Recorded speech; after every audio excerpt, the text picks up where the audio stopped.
an effect.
Night has fallen on Rocket Lab Launch Complex 1, the world's first private orbital launch site.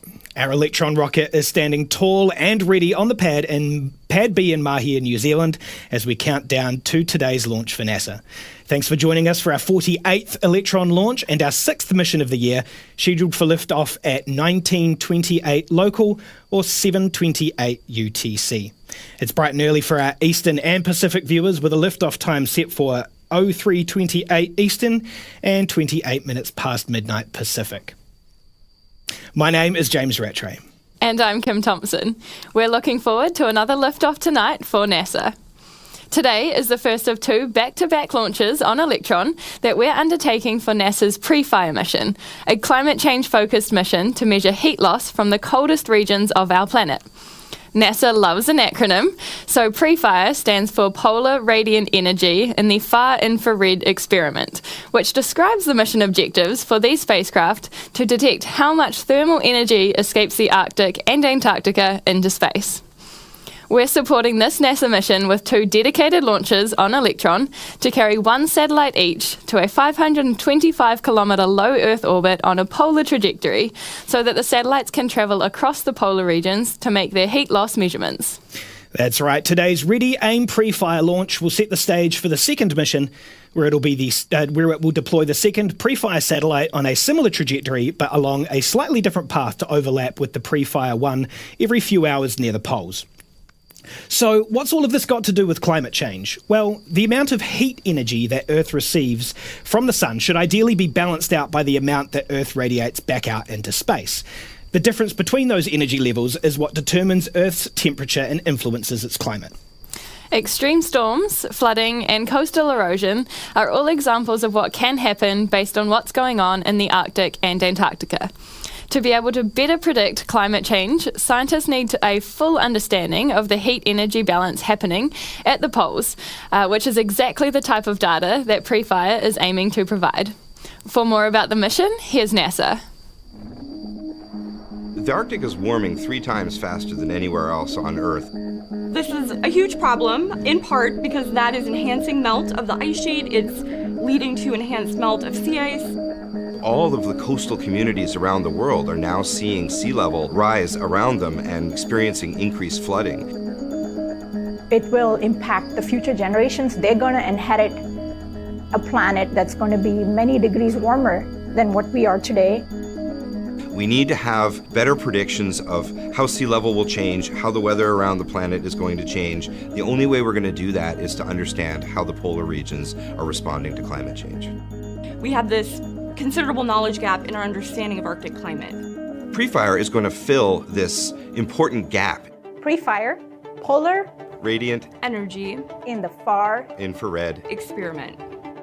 So Earth's temperature is set by a balance between the amount of energy the Earth receives from the sun and the amount of energy that it emits back to space. Most of the energy that is radiated to space from our polar regions is far infrared energy, and we have no modern satellite observations of this incredibly important energy spectrum.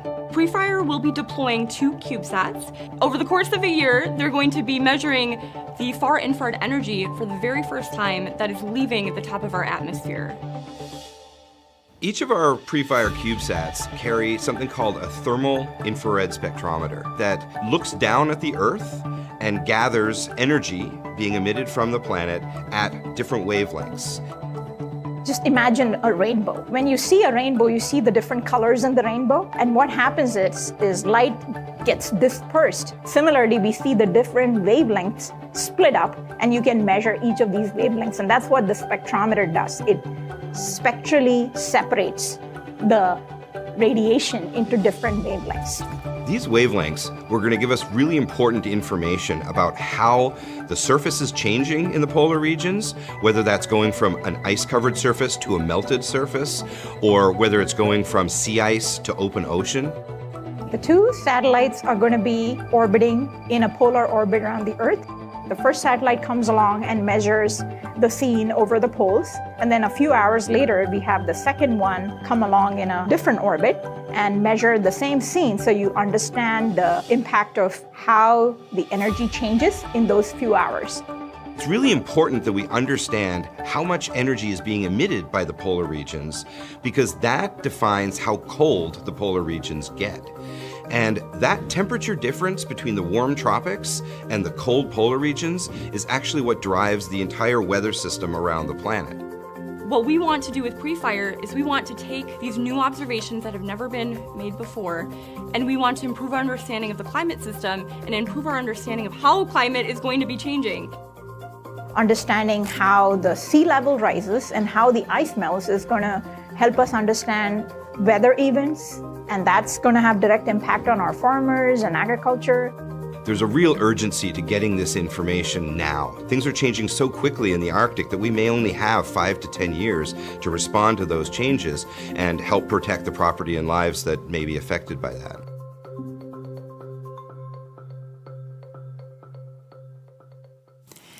You really can pull off big science with small satellites. This is another great climate change mission by NASA that we can't wait to see launch on Electron.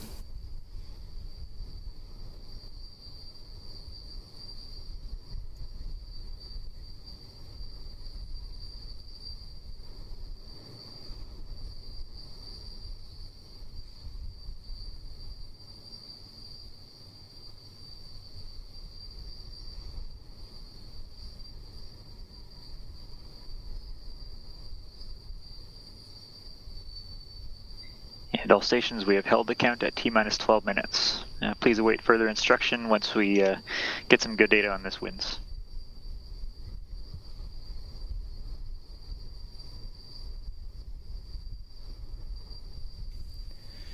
As we just heard from the launch director there, we have entered a hold at T-minus 12 minutes to do with ground winds. We'll sit with mission control and we'll listen out for an update on those conditions.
For those of you just joining us, as you can see in the top right corner, the launch director has called a hold at T-minus 12 minutes for ground winds.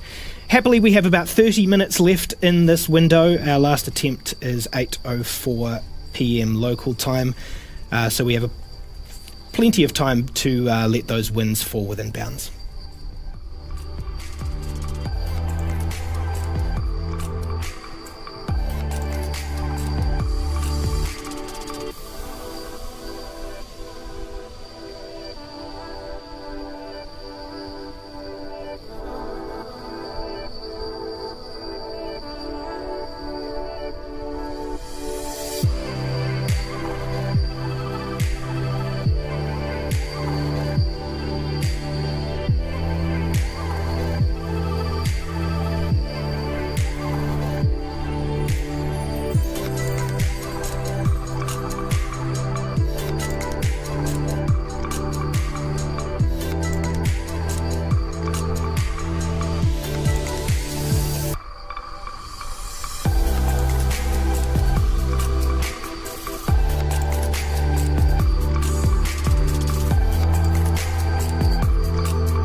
If you've just tuned in to today's webcast for the launch of Ready, Aim, PREFIRE, you'll notice that the countdown clock has stopped ticking. That's because we've entered a hold at T-minus 12 minutes due to high ground winds. Now, today's window is about 30 minutes long, so we've got plenty of time to wait for them to fall within bounds, but unfortunately we are at the mercy of the weather, so there's not a whole lot we can do about it. But let's keep listening in to Mission Control for updates to see how that wind is trending.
Okay, the clock is still held at T-minus 12 minutes while our launch director establishes a new T0 time based on those pesky ground winds. Not the same pesky upper-level winds that we often see in the space industry that prevent us from launching. Pesky ground winds today. We do have about 25 minutes remaining in the count here, remaining in the window. So there's still plenty of time for those to come well within bounds.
All stations LD on mission. We're going to resume the count very shortly here. Please be prepared for the go, no go poll and raise any issues you foresee immediately.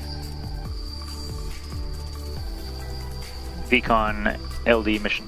LD VCon. Can you please resume the count at this current time? The count is resumed. Okay, all stations LD on mission. Proceeding with the go, no go sequence. Stage. Stages go. Avionics. Avionics is go. GNC. GNC is go. VCon.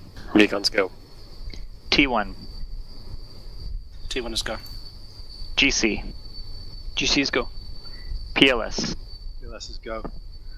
RSO. RSO is go. MET. MET is go. RF. RF is go. And MM. MM is go. LD sub. LD sub is go. Okay, all stations, the go, no go sequence is now complete. We are T-minus 11 minutes and 8 seconds and counting. We're go for terminals count auto sequence at T-minus 10 minutes. From this time, the 3-word hold procedure is in effect. And just one note for all stations that we are still tracking these ground winds, so be prepared in case we need to hold.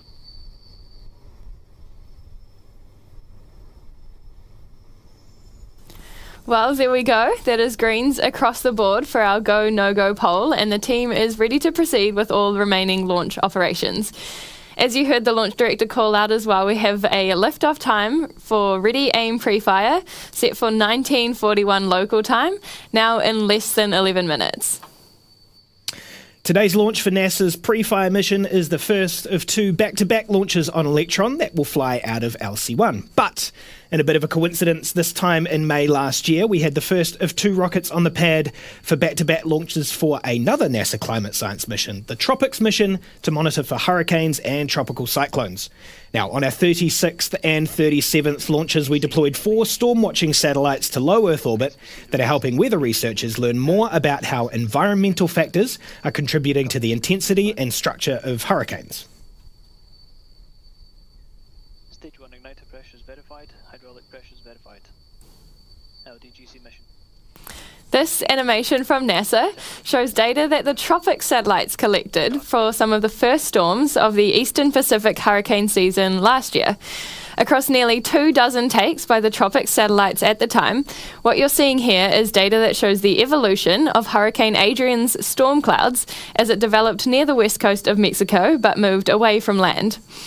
Our 2 launches for the TROPICS mission were a great example of how we support important science causes with responsive launch on Electron that gets satellites to exactly where they go. We caught up with mission manager Rebecca Sutton to take a look back.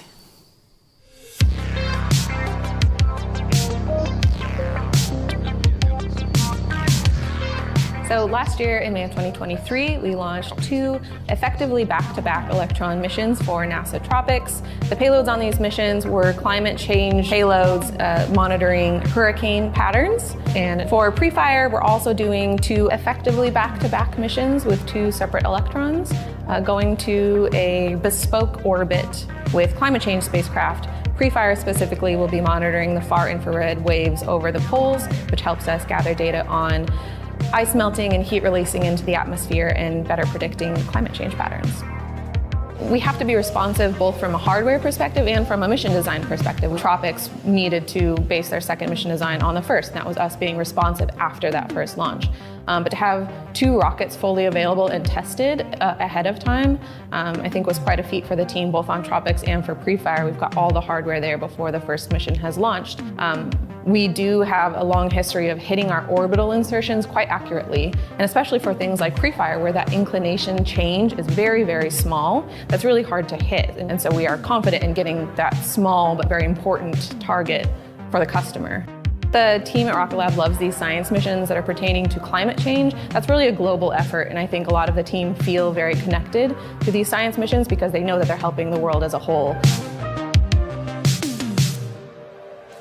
We're excited to be routinely launching payloads for the growing science community around the world. All right, taking a look at the clock now, we're at T-minus 7 minutes and 20 seconds into the count. All is going smoothly so far across launch operations, just tracking those ground wins. The team is ready, the payload is ready, and Electron is ready for today's NASA PREFIRE launch. Today's mission marks our 48th launch, with our next PREFIRE launch after this one bringing us just shy of 50 Electron launches. Our pace for Electron launches every year has accelerated since our first mission in 2017, with almost every year since becoming a record year of launches compared to the one before. Ready Aim PREFIRE will launch on a southern trajectory at a 97.5 degree inclination to a 525 kilometre low Earth orbit. The vehicle you see on the pad there is an 18-metre 2-stage to orbit rocket made of carbon composite material throughout its main structures, which is what gives Electron its black appearance. Apart from its looks, of course, carbon composite construction helps to decrease Electron's mass by as much as 40% compared with traditional aluminium structures. Weighing about a tonne in dry mass, once fully fueled with its liquid oxygen and kerosene propellants, Electron reaches a liftoff mass of 13 times that to get the rocket and its payloads through Earth's atmosphere and into space. Powering that first stage are 9 Rutherford engines, each of them 3D printed and powered by batteries. With individual capability of up to 5,600 pounds of thrust at sea level, combined, the 9 engines produce around 50,600 pounds of thrust to achieve liftoff. Once Electron has made it to space, its separation system employs pneumatic pushes to separate the first stage from the second, which has a single space-optimized Rutherford engine that powers the mission the rest of the way to orbit.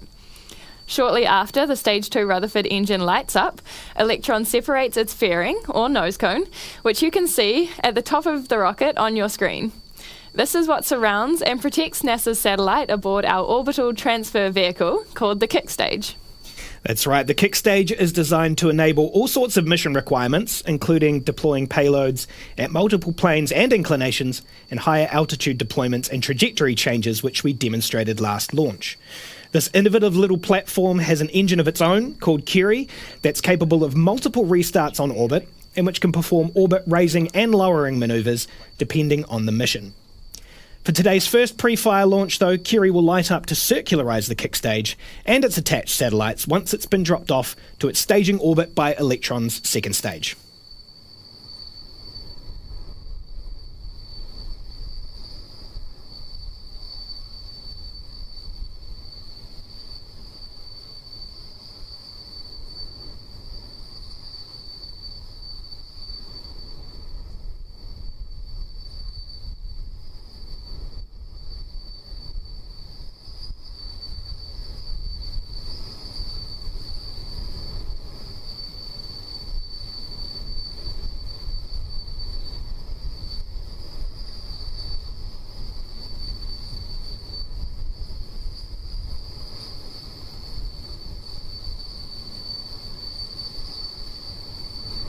LD GC mission. GC LD. ECS is disabled, pad auto sequence is armed. And just like that, we are now at T-minus 4 minutes in the countdown to lift off for ready, aim, pre-fire. In a few moments, at T-minus 2 minutes, Electron's flight computer will take over the countdown and autonomously run through the final operations. Liquid oxygen will continue to flow through the vehicle all the way up until T-minus 1 minute and 30 seconds. We should hear a call out from Mission Control when that happens, who will indicate that the lock system is in recirculation. Shortly after that, we should hear confirmation that Electron's first and second stages are fully pressurized and ready for launch. And then it's through to T-minus 10 seconds and the countdown to liftoff by our launch director. We're going to hand it over now to Mission Control to listen in on those calls.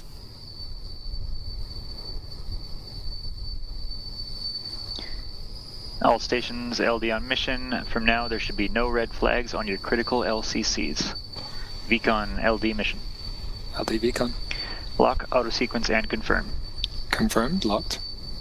And confirm all expected primary flight computer ASGOs are green. Confirmed, all ASGOs are green.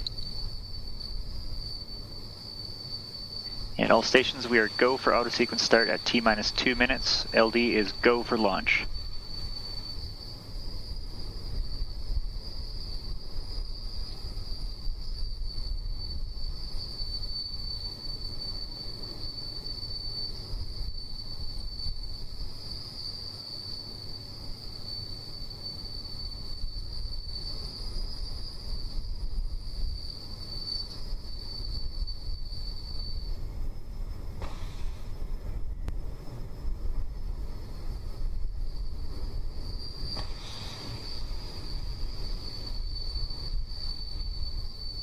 Vehicle is fully on internal power. AFTS is green and enabled for flight.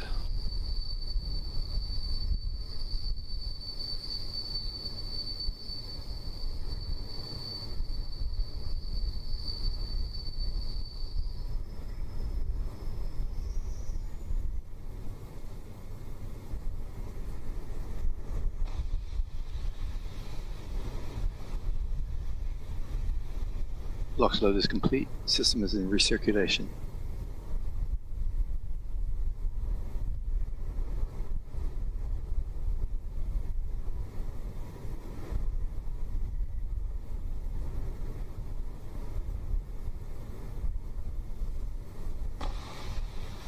Anti-geysering is disabled.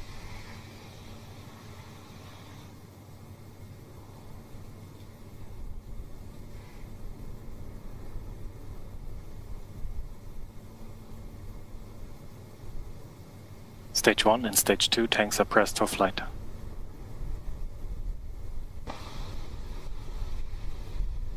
High flow engine purge is enabled.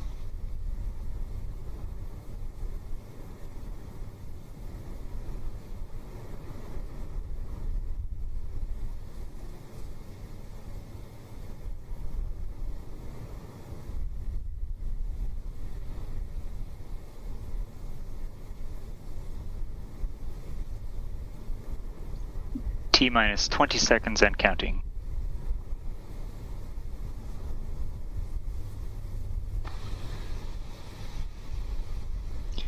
Ten, 9, 8, 7, 6, 5, 4, 3, 2, 1.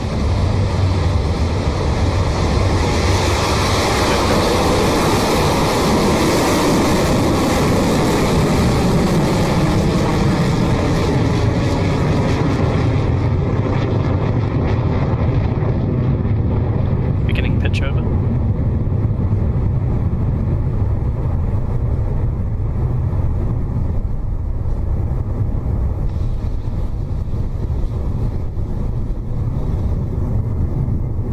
Stage 1 propulsion. And with that, we have lift off from Launch Complex 1 of our 48th Electron mission. Ready Aim Pre-Fire is in the air and on its way to space with its NASA payload. Soon we'll be hearing the call out for max Q, otherwise known as maximum aerodynamic pressure, which is the point during Electron's ascent where the structure is under the most amount of stress. We'll hear from the GNC operator shortly that Electron has cleared that milestone.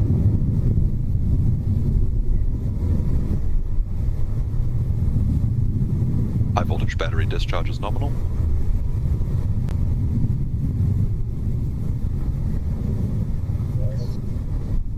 Cleared max Q.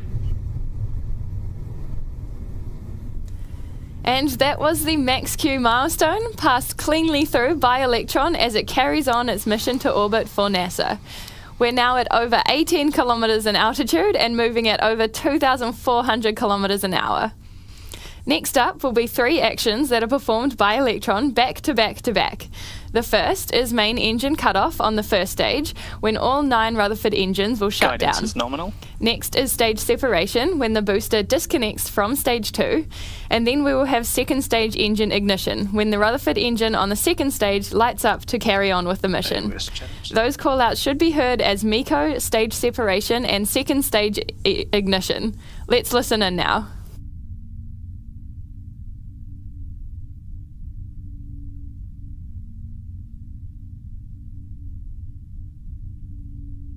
Stage 1, propulsion holding nominal. Stand by for MECO in 30 seconds.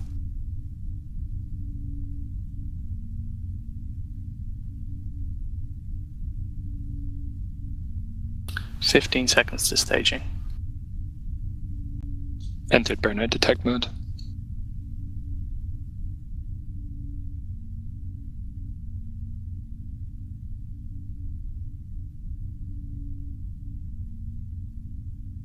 MECO confirmed.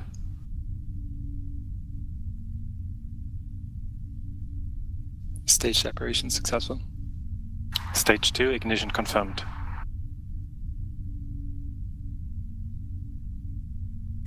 MECO, stage separation and engine start on that second stage.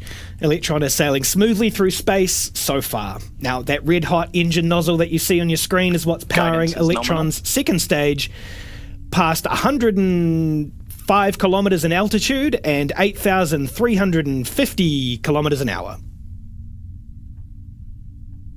High voltage battery discharge nominal. Now, although Electron is moving at over 7 times the Stage 2, speed of propulsion sound, there's nominal. very little resistance in the vacuum of space. So the next major milestone coming up is fairing jettison, where the 2 halves of the rocket's nose cone will separate and fall back to Earth. On missions like this, where the payload is a tiny portion of our overall mass, we leave the fairing connected for a little while longer than usual. Now, we should see that fairing jettison occur just after 4 minutes, and hopefully we'll get a good shot of them separating and falling on their way back to Earth.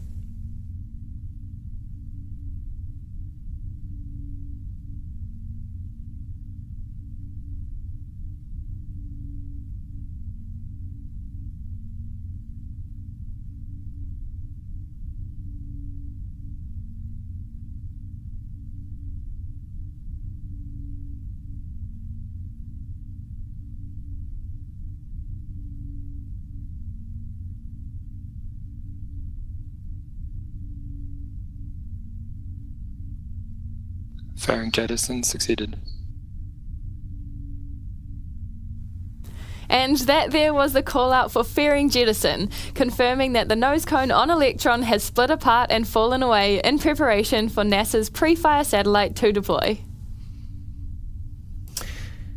As you can see, we're at T plus 4 minutes and 41 seconds. Electron is travelling at speeds of 10,800 kilometres an hour and at an altitude of 174 kilometres.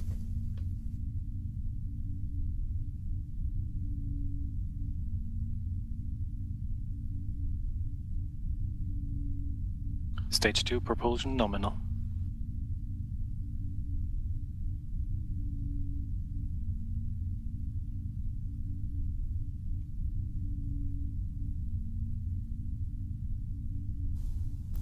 We're now coming up on the moment when the second stage Rutherford engine needs to perform its next action, a manoeuvre called the battery hot swap. This is a move unique to our Rutherford engine. Since its pumps are powered by batteries, by this point in the journey, we need to swap out the draining battery packs for a fresh set of new ones that will keep the engine running. The old batteries will be ejected, and you can usually see that happen on your screen, so keep an eye out on the shiny object on the right of your screen just after 6 minutes into the mission.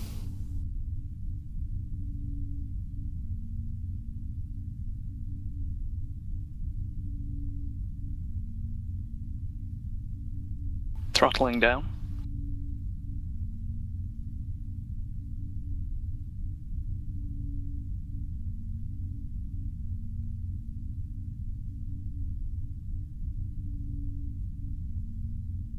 Hot swap successful.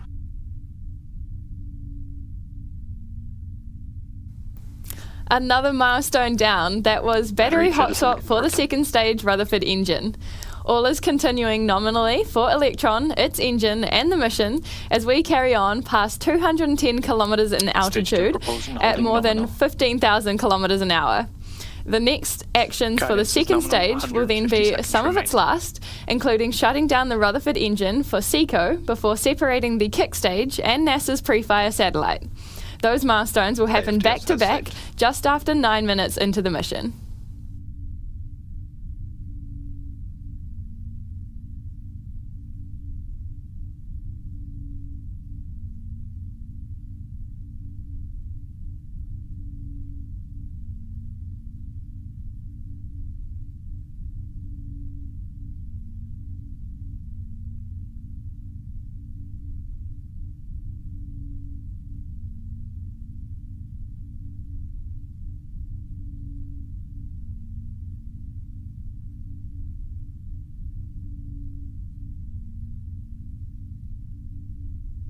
HVV battery discharge holding nominal.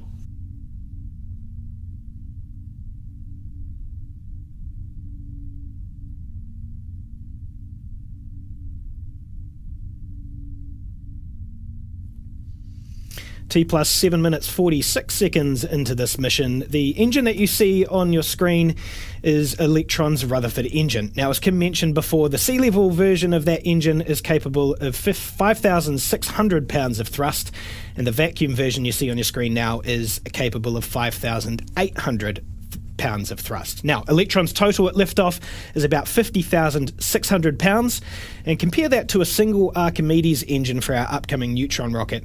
The single Archimedes is capable of 165,000 pounds of thrust, which is the equivalent of 3 entire Electron rockets or 27 Rutherford engines on their own. It's now T plus 8 minutes and 30 seconds. That means we're coming up to the second stage engine cutoff for this launch, which is an action very similar to what Electron performed for the first stage separation earlier in the count. And much like before, Electron will power down its engines before separating the kick stage with its NASA payload. The timing of that shutdown is expected right as we reach our target 200 kilometre perigee.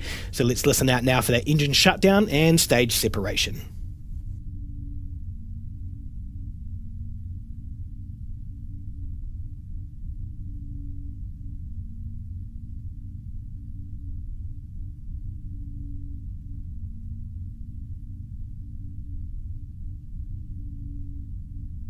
SECO confirmed. Stage 3 separation confirmed. Nominal transfer orbit achieved.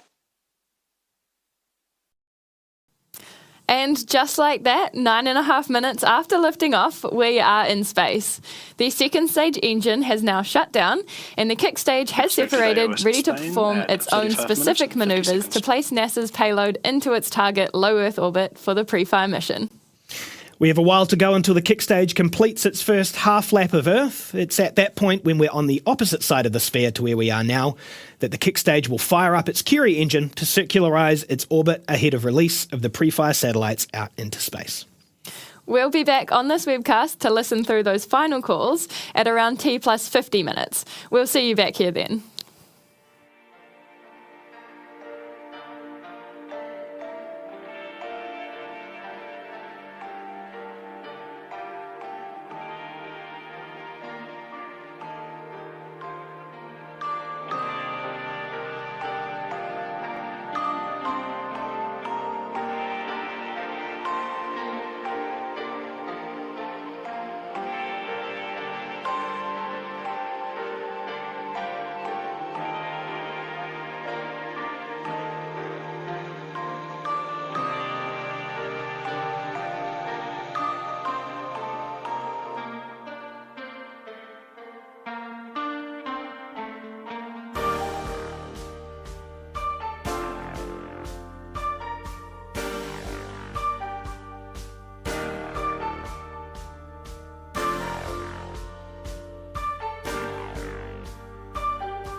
Welcome back to the webcast of Rocket Lab's 48th Electron mission called Ready, Aim, PREFIRE.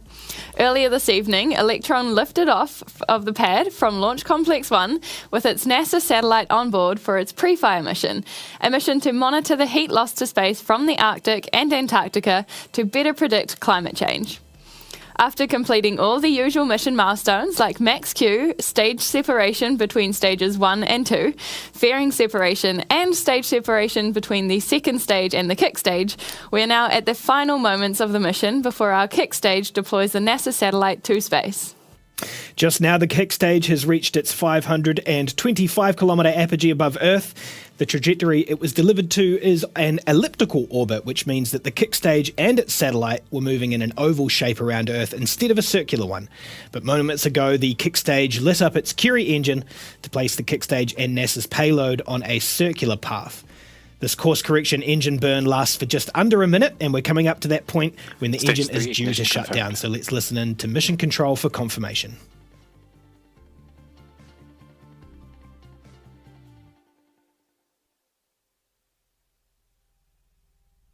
Stage 3 propulsion is nominal.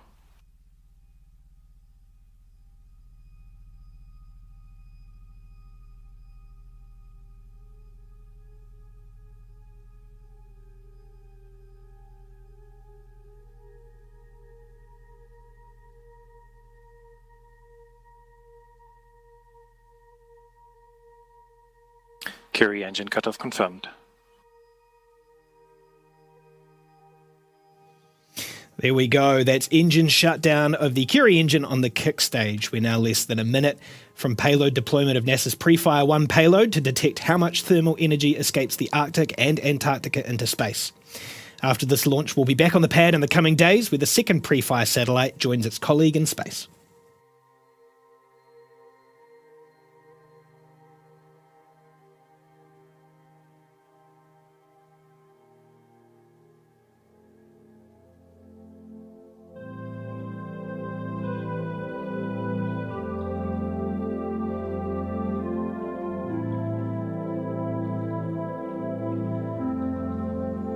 PREFIRE 1 deployment confirmed.